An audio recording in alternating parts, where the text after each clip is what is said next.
Hello, and welcome to Transforming Tomorrow, the podcast from the Pentland Centre for Sustainability in Business here at Lancaster University Management School. I'm Paul Turner. And I'm Professor Jan Bebbington. We're back, Jan. We're back. I haven't seen you for ages. I know, it feels like a lifetime ago. But we're back, and we're so pleased to be back as well. So thanks to all our listeners and all the folk who listened to the collections we did over the break between the first and the second series. But we're back, and what are we doing, Paul? That's the question I ask every time we come into the studio. What am I doing here? Why are we bothering? Well, no, it seemed like an empty summer for me in many ways, not being able to do podcast recording. Although issues of sustainability have seemed to be just about here, there and everywhere. Yes, indeed. And I also missed the contact with our colleagues and collaborators from across the world. So it was quite a lonely wee summer without our guests. Oh, a lonely summer without our guests. But we're back to talk more issues of sustainability. We're going to be here for the next 9 or 10 months covering all kinds of topics. And we've got a fantastic lineup. And Paul and I, of course, are in the know because we know what the first 12 weeks are already. It's a real feast. Rather like Series 1, we'll be going all over the world. We'll be going to different parts of the management discipline, and we'll be going beyond management as well to try to understand what's going on in the world. Some of the topics I'm really looking forward to discussing, Jan, we're going to be talking about plastics. We're going to be talking about businesses doing good in the world. And we're going to be going into outer space. I know, outer space. So if you thought it was a lovely earthly podcast, we are now going interstellar, quite possibly intergalactic. Intergalactic? That'd be quite a fair way to go. Yes, because our first episode of this new series is all about things such as asteroid mining. And I have to say, when you first said this, I thought you were making it up. And I also thought that the guest that we have coming up and who we'll introduce in a couple of minutes was actually a figment of your imagination. So when you went out to collect the guest and brought him back into the studio, I was quite relieved that you weren't having an episode and that there is a real person. But also it is a person. It's not a little green spaceman or anything like that. I've been watching Resident Alien, so I know he could be an alien underneath that.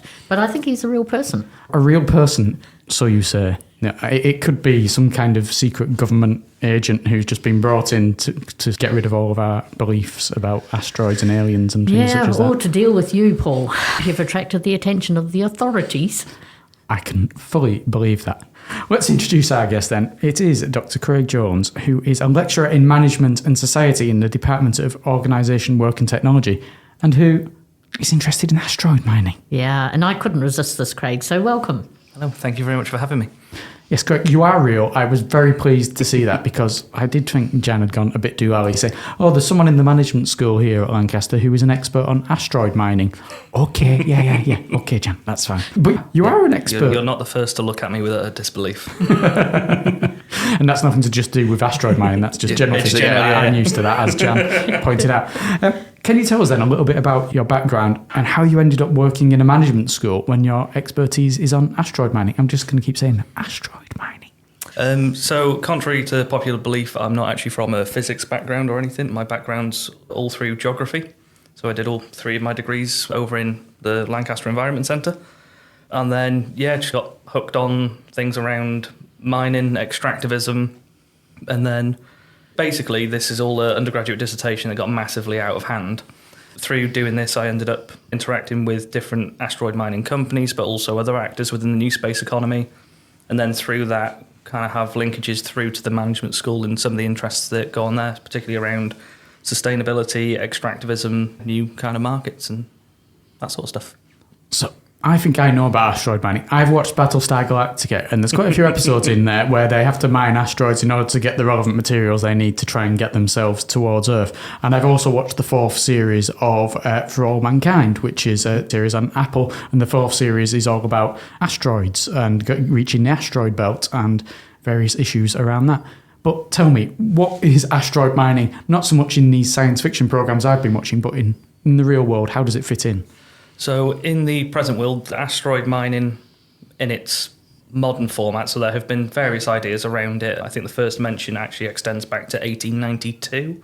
First appears in Edison's Conquest of Mars as a kind of idea. But then you have renditions in the 60s, 70s and 80s where it's things around going off to mine mineral resources there. There was quite a lot of talk, I think it was in the 1980s, about going to the moon to mine helium-3. But in its current rendition, asteroid mining really kick-started in about 2012 with the announcement of Deep Space Industries and Planetary Resources, which were the first two large companies to be set up. I think they announced in February 2012. They've both since been bought out, but there are now other mining companies as well. So in its current rendition, no one has actually yet gone off and actually mined an asteroid. A lot of this is about creating the technologies that are there to do it. And a lot of the discussion is around how do we facilitate in-space activities to then extend different projects and eventually get to Mars and the rest of the solar system. And so in terms of wanting to mine an asteroid, am I correct it's because of the compounds that are there? Are they full of rare earth metals or various other things that we might be keen on having? Yeah, so that's one dimension. So obviously to mine an asteroid, it is all about the different mineralogy on it, or different elements that can be found. They're there for different reasons. So one big impetus behind asteroid mining is access to minerals. Broadly construed, the main one that they talk about is access to water, because of the launch costs involved to get potable water into outer space to facilitate any manned missions, or I should say crewed missions rather. So that's a big one, because they can also then, they talk about breaking that down into its constituent elements. So then you have fuel, you've got oxygen for life support systems. There's also construction, so things like iron and nickel. The idea for that being that they would actually be used in space is the idea, using additive manufacturing processes, because then that way you're not constrained by the particular shape of the shuttles you can build, because you don't need to worry about launching them. There's also the fact as well you can then use an additive manufacturing process to create repair materials to then extend the lifespan of craft out there. There are what are called volatile compounds, which are all your fun little gases and stuff, which are generally found as solids. And then you can start using them to build things like fertilizer and stuff in space, because they're on the ISS, they're testing out growing stuff. And then the other one is, as you say, Jan, platinum group elements. But then part of the argument for that would be, some of it would be used in outer space, but a key part of the argument would be about bringing them back, because many of them are used in renewable energy resources. So it's then feeds into this narrative that's being created around, we need to go and harvest minerals in outer space to service a sustainable future on Earth, whether that be for servicing technologies required for that, or because of the depletion of mineral resources on Earth. And that's fantastic, because it's only that last category that I imagined before we got to speak on this podcast. But that whole sort of servicing space from space makes a lot of energy sense if you're going to be out there doing that sort of thing. And this is where, if you like, because science fiction is always a guide to the near future in loads of ways.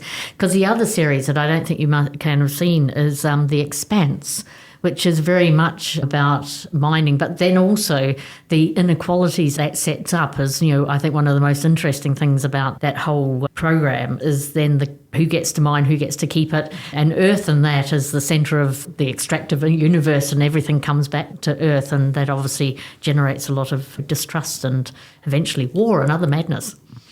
So this reminds me a little bit of Total Recall, the original Total Recall, and Mars being turned into a colony and such, and the mining that takes place there, and the inequalities there are between the people who live on Mars and the people who live on Earth and how they're treated.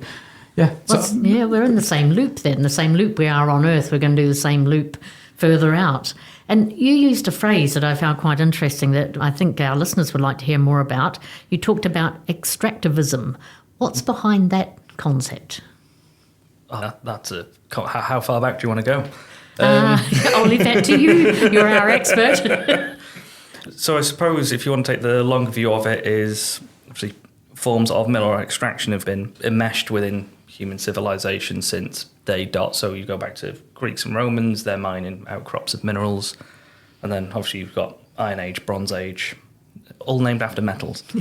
So yeah, but then I suppose where my research then kicked in was looking at the linkages between the development of early capitalism through to modern day capitalism, and how that's linked with different modes of extraction in some guise or another, normally through mining relations. So there were different sets of land reforms in German mining areas for rentierism. And that's where they started with rentier capitalism all the way through to William of Orange making sweeping land reform in the UK, which was about mineral rights in large part, If you're a historian, please don't email me. That's why I say large part. There were other dimensions to it.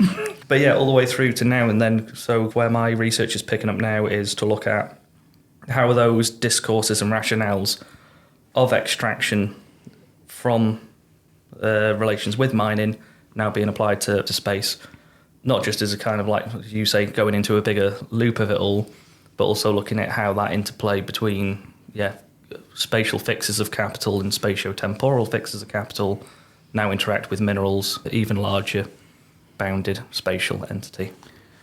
There's huge issues, of course, because as it stands, no one owns asteroids. Or if they do, no one's told anyone that they own them. They're a long way away. They're past Mars. They're between Mars and Jupiter, mainly in the asteroid belt. Is that where we're talking about mainly for asteroids? So that's where the asteroid belt is, but there's a lot of discussion on what are called near-Earth objects, which are between, I think it's, if memory serves, it's between 0.9 and 0.2 astronomical units as a near-Earth object. An astronomical unit is the average distance between Earth and the Sun in a given year. So they're focusing on things that will be coming close to Earth, which, is much closer than the asteroid belt at present. But still not exactly... When William Orange came over from Holland, he had got on a boat and he was here in a couple of hours. You're not going to get on a boat and be at any of these asteroids in a couple of hours. Again, historians, please don't email me and tell me exactly how long it took William Orange to come over, because I know he didn't exactly land on the east coast of England. He came on a slightly roundabout way to get to the England. But right, moving back to my point here. There's whole issues of who owns an asteroid. How do you claim an asteroid as your own? Who claims an asteroid as their own? Is it going to be a country? Is it going to be a group of countries? Is it going to be a private company? There's massive issues that come in here, that so much to think about before you even start mining them. No, absolutely. And it's still an area that is being very largely contested within the outer space community in various disciplines, obviously particularly within law. So I think... And also, lawyers, please don't email me. I think you could argue there are two camps. So there's one camp that says, yes, asteroid mining is permitted. Don't worry about it. Go nuts. And then you have the other camp which say, no, it's not. What are you doing? So if we look at current developments, so things around like the Artemis program in America, which has set up the Artemis Accords, which has signatories from different countries. So I believe the UK is part of it, JAXA, so Japanese Space Agency. There are all sorts of people that have signed up to it. Their argument is that they want to help facilitate what's called in situ resource utilisation. So the idea of using the minerals that are already there to do stuff. And if you go onto their website, it'll say it's completely in accordance with the Outer Space Treaty. Don't worry about it. It's all good. In a similar fashion, this was kind of, in its contemporary moment, spurred on through the Obama administration's passing of the US Space Act, which is the Space Commercialization Competitiveness Act or something. I forget what space stands for, but they made a cool little moniker out of it. So their argument was that in their project, people wouldn't own an asteroid. They just had the rights to whatever they could get, they could then sell. Don't own it, but you can sell it. I think it's an interesting mode of logic, if you want to call it that. So and then you have the other camp which say, no, it's not permitted by the Outer Space Treaty. It says that sovereign states can't exert sovereign ownership, and this is where a lot of the wrangling comes around, is because when the Outer Space Treaty was set up and signed, it was nation states that were involved within outer space, whereas now there's an increasing commercial and private sector becoming involved. There are some acts within the Outer Space Treaty that do address that, which is basically any issue involved would actually land on the sovereign nation state that's involved with the private company. But then, of course, there's wrangling because you could be registered in Indonesia, launch from America, have your stuff land in Kazakhstan. Whose remit is it? And that's very much the same kind of wrangling that we have about transnational corporations on the ground at the moment. Mm-hmm.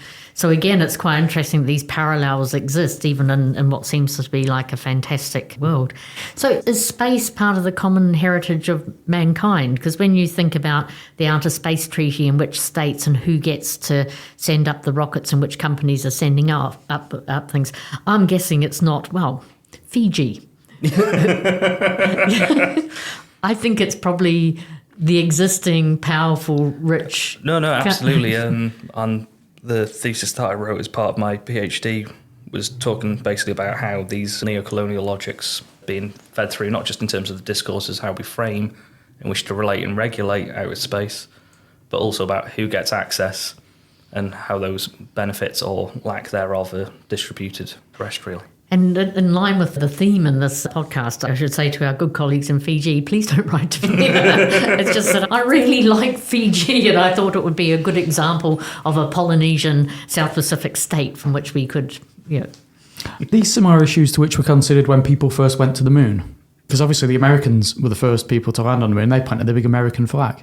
They weren't necessarily saying the moon is now American, but there's great symbolism in planting your flag somewhere. No, absolutely. So there's, as you say, there's the big point around symbolism of, hey, we've gone here and done it first. But I think as well, in terms of the geopolitical moment within which the moon landing happened, there hadn't been significant and serious discussions around mineral extraction.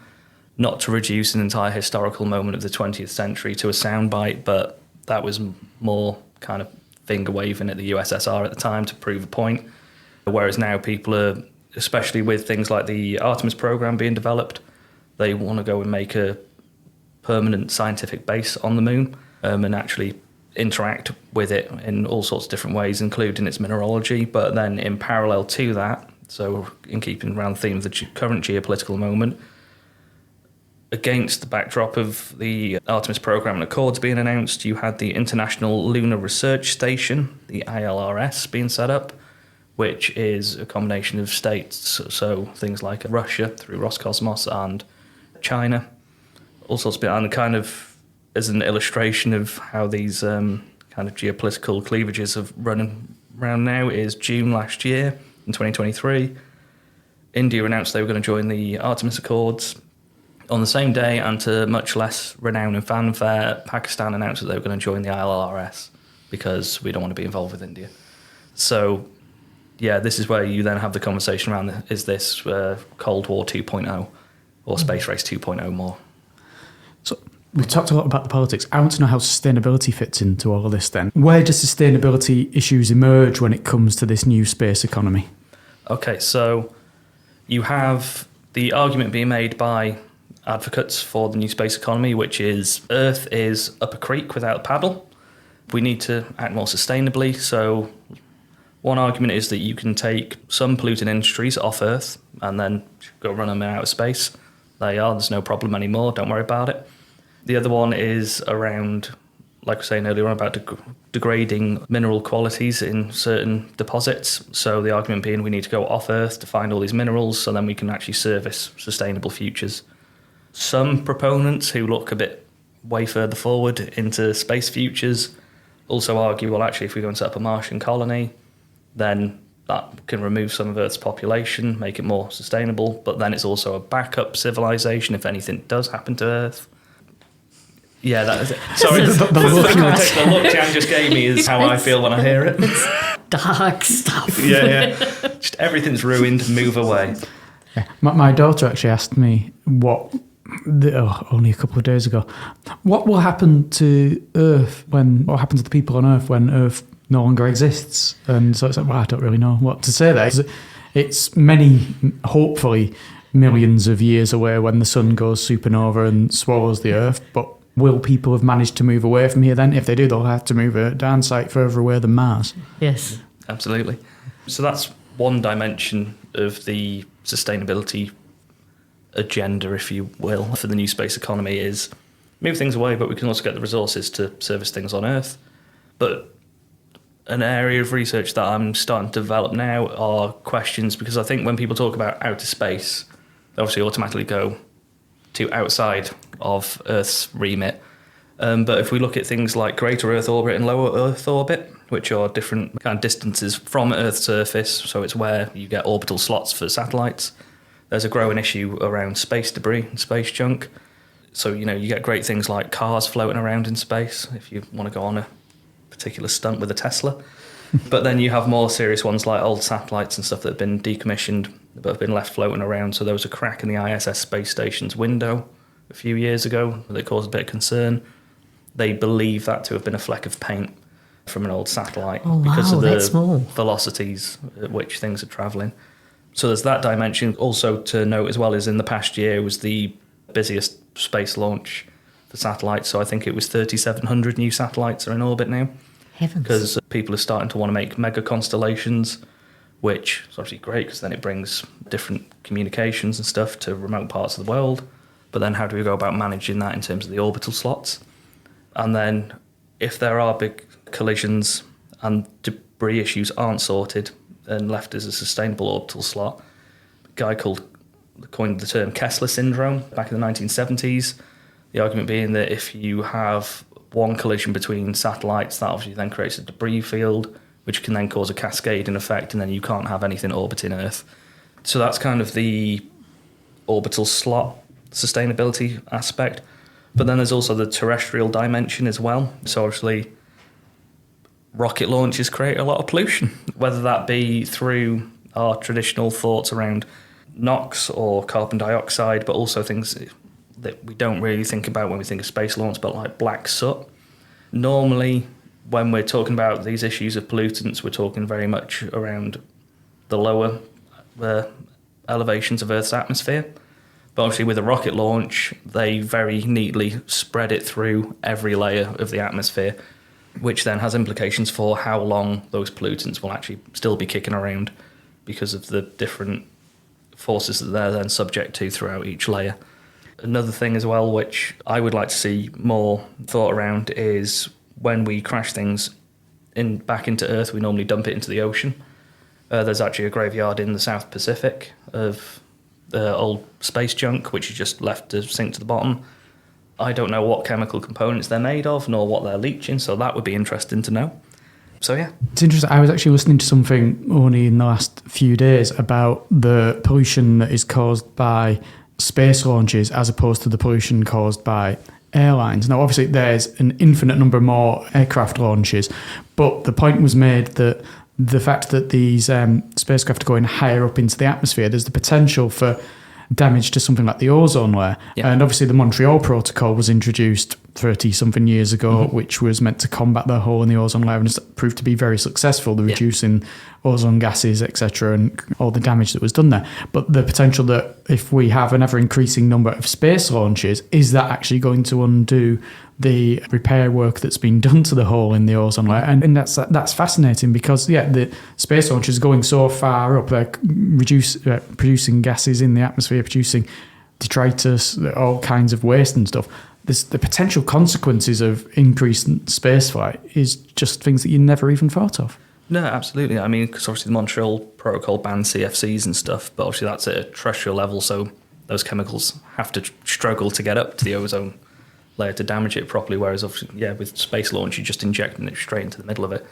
So maybe we need to think about it now before we wreck it all. So I've got a question, and this is a question on behalf of Paul, because I'm his consultant advisor. And I don't have a voice of my own, so Jen has to speak for me. Should Paul invest in asteroid mining, and can he? So a caveat to this can't be construed as formal financial advice. No. I've already said lawyers don't get in touch with me, but definitely don't get in touch with me now. I'm afraid that because this was specifically framed in the can I do it, I'm the only person who can sue at the end of this if my investments go down. You can't, because he's done I've already given the you the caveat, disclaimer. unless you edit it out, but now I've got a witness. Yeah. Jan won't be able to testify, it's fine. I'll be floating in space by the sounds of it. But so the only kind of things that I'm presently aware of that actively invest within asteroid mining are venture capitalist firms. So if you have enough to get in touch with them, places like, I think Space Angels is what they're called, you can have a chat with those guys because they purportedly invest in the top 1% of space companies. So you can go on their website and have a look through their portfolio if you wish. Many of the asteroid mining companies currently kicking around are still in the seeding stages, so generating funding through that route. If you wanted to actively invest in asteroid mining, you probably have to do it through a tangential route of investing in firms that are developing related technologies. I'm just trying to think of any examples off the top of my head. You don't have to. I mean, because you're not recommending them to Paul. That's a fair point. Not necessarily the company Yeah, do name, your but own research, Paul. Thanks, Jan. You've got me in trouble here. What sort of technologies do you mean then? You don't necessarily need to name the companies, but what sort of tangential technologies are you thinking of? So it's things like, so the ones I know mostly about would be planetary resource and deep space industries, which no longer exist, but in their plans they were developing things around satellites that were specifically designed for prospecting. So it's companies that are involved in those areas, or that kind of are looking at doing things around spectroscopy in outer space. The idea being that that could then look at a near-Earth object, scan the surface of it, and through tagging it, we'll know roughly on the surface what proportions of minerals are on it, and then you can put that through your little rationale matrices and decide which one you want to target from there. There are also a lot of companies as well involved around launch capacities to try and service it. So things like, I forget their name, Spin Launch, who are trying to get rid of the pollution issue within outer space by launching satellites into space through centripetal force or centrifugal force. I can never remember the difference between the two. It sounds like it's a rubber band. Yeah, but the idea is literally spin it really quick and throw it up in the air. It's their idea. My question here is this a similar situation though to when you had VHS and Betamax, and if you pick the wrong one, the wrong company that's trying to develop something, you lose all your money, but if you pick the right one, you're away. I think at the moment with how things are, if we step away from the asteroid mine dimension, a lot of their present manoeuvres fit neatly within the larger remit of the new space economy, which according to places like Statista and Euroconsult are still growing quite largely, particularly within the satellite and communications sector. But then also some analysis I was reading the other day was saying that in the next 10 years, it's not just around satellites and communication, it's all also set to grow by, I think it's 10% minimum, within areas involved in the manufacturing, construction, development. So really, I think unless you go for an absolute bonkers idea, I think if you pick anything that's flowed, you'll be fine. And here's the question, because we've talked a lot about green investments in the past and, sustainable investments, responsible investment.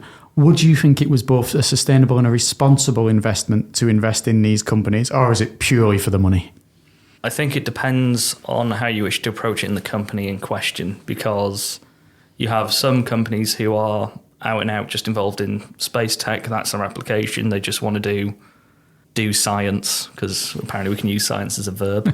But then, of course, you have other companies. So, like famously, like Boeing's involved in it, but then they're partnered with Lockheed Martin, so arms manufacturing.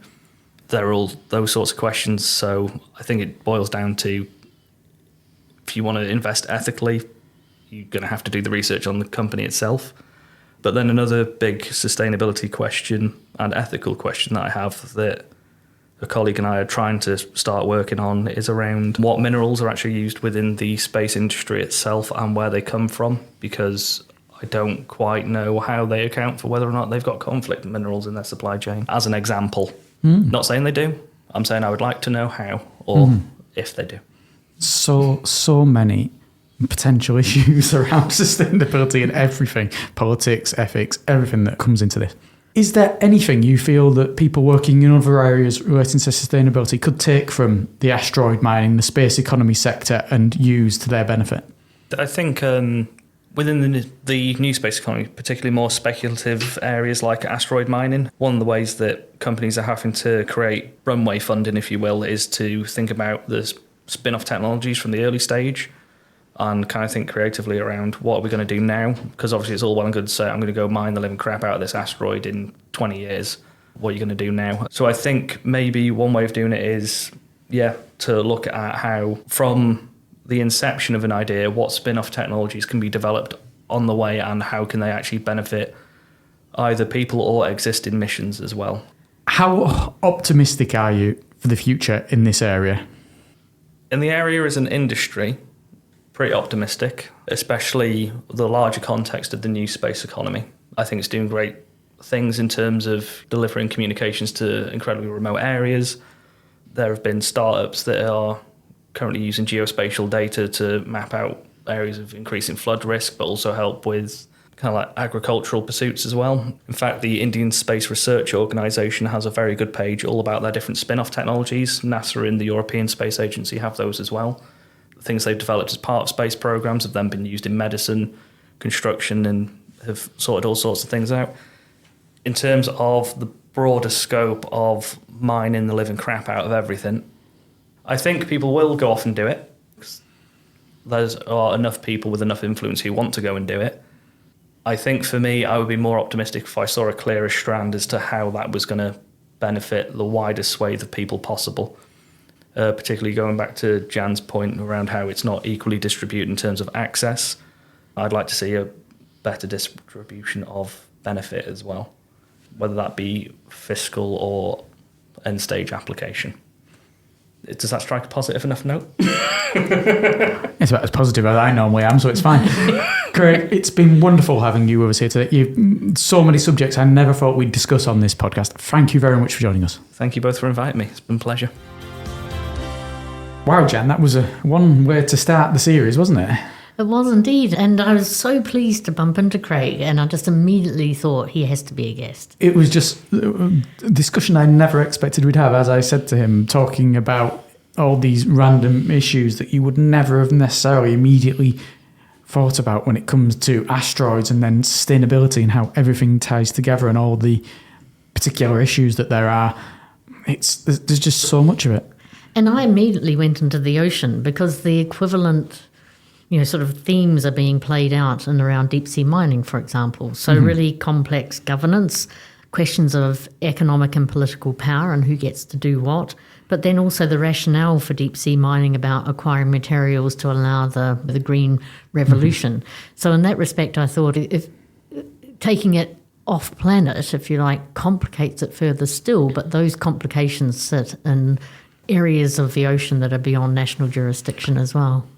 And it seems like science fiction, but it's probably not that many decades away that this is going to become a realistic issue. If you think about going to the moon, it was the start of the 60s when JFK said, we're going to go to the moon by the end of the decade, and a lot of people will have laughed at him. And he said, we know it's not going to be easy, but we're going to do it. He said it a lot more eloquently than that. I think what he said, we do these things not because they are easy, but because they are hard. However, he said it. And it's going to be the same with this. There's going to be a sudden acceleration and then it'll be happening and it'll be just a part of everyday life, albeit a part of everyday life that's still quite extraordinary. And I was really interested in the intersection with the ozone layer, and that political and legal agreement was terrestrial in nature. But when you go up into the atmosphere, it doesn't apply in the same way. So again, with my sort of passion and obsession around the ocean, what's terrestrial and what's oceanic really differ, but I hadn't thought of putting atmospheric into that as well. Yeah, it's just fascinating. So you say there about the links between the extraterrestrial and the oceanic. Next week, we're going to be going oceanic. Yes, indeed. Who have we got?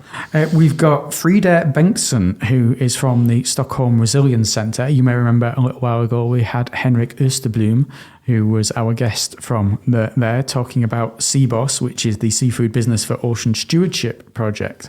And Frida also used to be with Greenpeace, so there's going to be lots and lots to talk about there. And I think she'll be really smart on that political angle. I know she will, because she's a super colleague of ours. But also then thinking about the move from activism to academia to business collaboration. I think that'll be also a really interesting set of themes. Can't wait. Well, thank you very much for listening. And until next time, I'm Paul Turner. And I'm Professor Jan Babington. Woo! Woohoo!